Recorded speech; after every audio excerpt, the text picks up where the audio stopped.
Okay, our first guest tonight is one of the world's most respected and instantly recognisable sportsmen. His many achievements culminated in a gold medal in swimming at the 1980 Moscow Olympics. He's here now to talk about a subject that's very close to his heart. It is the legend that is Duncan Goodhue. Hi Duncan, good to have you with us. You didn't say the 1918 Olympics. No, 1918. No. Look, I know I haven't Just got the any grey accent. hair, but you know. Duncan, it's a pleasure to have you here in the Hour Studio. Thank you for coming up. It's great to be here. You're obviously talking about something. We're going to move on to why you're here in just a moment, but we can't have you on the sofa without talking about the Olympics that are coming to the UK next year. A really exciting time for everyone. Well, it's a warm-up for the 2014, isn't it? Yeah, for the Commonwealth. yeah. I mean, it's Good man, that's a good answer. really exciting time, and the tickets, as you know, have just gone on sale. And you know, my household's been crazy to get hold of tickets. You must be given tickets, surely. You Well, don't have to queue for them. No, actually, no preference. But I got an official role, so that's being announced on Monday. So That's good news. I look forward to that. I mean, thanks to investment, swimming has changed a bit down the years. You know, since you won your medal. What have the big changes been in the sport that you've seen since you won?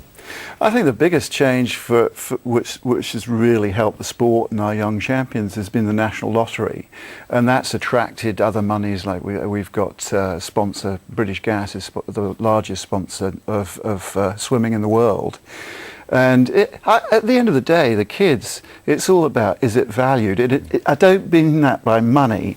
It's when I say to my friend, I'm going to be a swimmer, do they go, yeah, that's a cool thing to do? Or do they go, oh no, if you said football, I much prefer that. And it's that kind of response that means a kid will have a go at it and how hard they'll work as well. I mean, how closely, I mean, for kids who are wanting to get into swimming now, to be able to spend a morning with you or have some training with you must be like a dream come true. Are you getting to work a lot with the kids that are coming up and hopefully are going to go on to be our Olympic hopefuls in the future? I do some work into schools, but you know, you can only do a certain amount, and for them, they like the younger ones, like Becky Adlington and people like that. And what champions we have in swimming! Well, I know. You know, we've got girls who look fantastic. They're great role models to kids. Becky and Carrie-Anne Payne, and they're like all come up together, and there's such a great atmosphere in the team. The one nervous thing is, I hope they haven't peaked too early. No, not at all. But listen, you know, you're still in great shape, obviously. I mean, how often do you swim? Is it still a big part of your life, getting into the water? Yeah, I rust quietly, you know. It's a bad day when I don't get in the water. Unfortunately, I have a lot of bad days. I'm actually going to be moving house shortly because I want to get closer to a swimming pool. Really? I don't have one in my back garden. Oh, Duncan, you'll have to rectify that. Can you still swim for fun? I mean, when you go on holiday, do you still splash about like the rest of us do? Or when you're in the water, do you have to be doing lengths? Absolutely. I mean, I spent some time, about the late teens, counting tiles on the bottom. And a bad day was 20,000 metres, 800 lengths. Okay. Although I must say I didn't do as many bad days as some people did. And after a little bit, I decided that I needed to revert back to being a kid and enjoy swimming a lot. And you watch a kid get into the water and they're so excited, aren't they? It feels fantastic, it's great. And the whole senses are kind of keyed up by swimming and when you dive in. And it's more than that, because astronauts train in the water because it neutralizes the gravity. So it's the closest to an off-world experience. And once I found that back in myself, I rediscovered swimming. And I have this moment of zen just before I get in the water where I look at it all moving around. And it's like being on holiday. I go, oh, I'm going for a swim now. It just feels right. And afterwards, I have a little kind of moment where I look back and say, oh, that was really great. I must remember it. Must remember that moment. Wow. So you're talking about, I mean, you're clearly so passionate about swimming. It's a huge part of your life, but you're here to promote Swimathon, which is happening.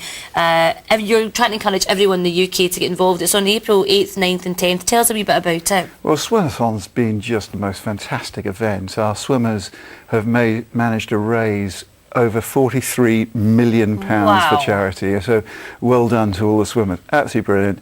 Each year it happens, and this year it's in 580 pools around the country. of which there are 76 in Scotland. So well done. So no excuses for not no going along. excuses. And what you do is you pick a challenge, and that gets people off the couch. Last year, 2,500 people who hadn't swum in years got off the couch, got down to the pool and swam, and many of them carried on swimming after the event. So a big moment in their lives.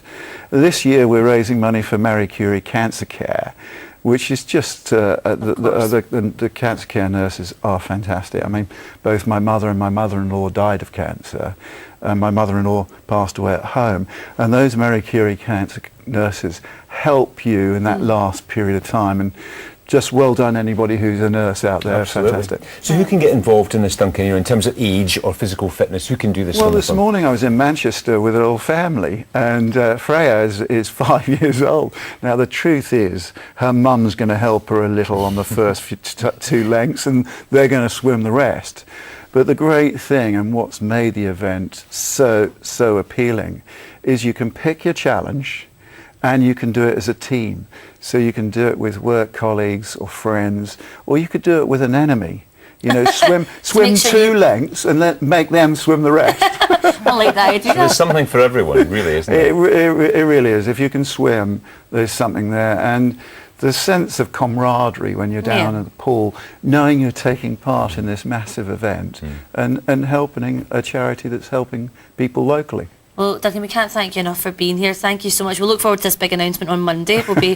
I don't know how big it is, but well, I don't know. You've got us pretty excited. We'll be listening. Swimming on czar. Monday. Duncan, thank you, and good luck with Swimathon, and thank you for being there. Duncan Goodhue, everyone. Thank you so much.